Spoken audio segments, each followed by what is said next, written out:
Stroke কিংবা হার্টের রোগী, দাঁত থেকে বাতের ব্যথা, সব রোগী সারবে কেবল 4 বছরের শিশুর ফু দেয়া তেল পানিতে। কবিরাজের এমন গুজব ছড়িয়ে পড়ায় শেরপুরের ওই শিশুর বাড়িতে মানুষের ভিড়। সামলাতে হিমশিম খাচ্ছে পরিবার। খেলার ছলে তেল ও পানিতে ফু দিচ্ছে শিশুটিও। ওয়ালটন আবারও মিলিনিয়ার অফারে ওয়ালটন ফ্রিজ কিনে আপনিও হয়ে যেতে পারেন মিলিয়নিয়ার। ফু দেয়া তেল বা পানিতেই সারবে সব রোগ, এমন বিশ্বাসে 4 বছর বয়সী এক শিশুর বাড়িতে জড়ো হচ্ছেন হাজারো মানুষ। শেরপুরের শ্রীবর্দী উপজেলার দর্জি ও কাপড় ব্যবসায়ী আব্দুল ওয়াহাব।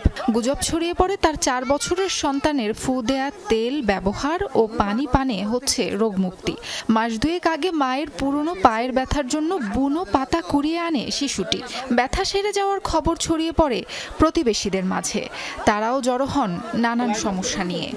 বিশ্বাস, সব রোগের মহৌষধ অবুঝ শিশুর ফু দেয়া তেল বা পানি। তেল ভরা দেয়া, পানি ভরা দেয়া দিলে যার যে রোগ এই নিয়তে আসলে বাস ভালো হয়ে যায়।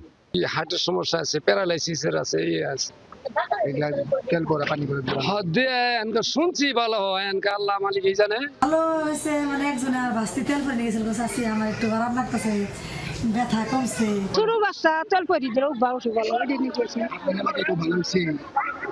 বলে কদিন যাইতে পারলাম, আরাম হয়েছে। আমরা টাকা পয়সা তো চাই না, বাচ্চারা চিকিৎসা দিতে মনে করেন হাজার হাজার মানুষ 10-15 দিন মনে করেন এরা যে আটকে দিয়েছে তাও মানতেছে না। উগান্ডা হলে মানুষ হ্যাঁ। স্বজনরা বলছেন সন্তানকে নিয়ে ব্যবসা করার মানসিকতা নেই। বাড়িতে সকাল বিকেল হাজারো মানুষের ভিড়ে তারাও বিপাকে। ছেলের মানসিক স্বাস্থ্যেই বড় দুশ্চিন্তা।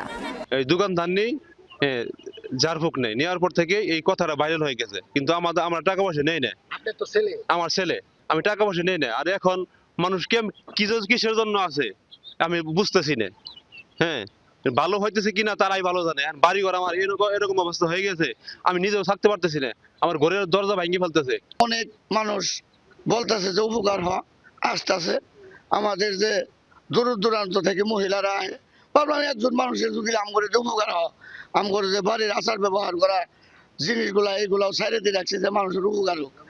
ঘটনাস্থল সরেজমিনে চিকিৎসা বন্ধের নির্দেশ দিয়েছেন উপজেলা নির্বাহী কর্মকর্তা। তার বয়স আসলে খুবই ছোট, 4 বছর বয়স। ইভেন সে খেলা করতেছিল ফোন নিয়ে আমার সামনে। ওই ব্যবসায়িক কোনো টেন্ডেন্সি নাই তার ফ্যামিলির মধ্যেও। ইভেন যে বাচ্চাটা শিশু কবিরাজ, তার বাবা আমাকে বলে যে সে নিজেও এটা চাচ্ছে না, কারণ তার বাচ্চা প্রতিদিন 600 থেকে 700 লোককে এরকম ঝাড়ফুঁক দিচ্ছে। এখন লোক আসলে বাইরের মানুষকে সেও হিমশিম খাচ্ছে। আধুনিক চিকিৎসা বিজ্ঞানে ঝাড়ফুঁকের কোনো ভিত্তি নেই, তাই এসব থেকে দূরে থাকার পরামর্শ সচেতন মহলের। সাবরিনা লিজা, যমুনা নিউজ।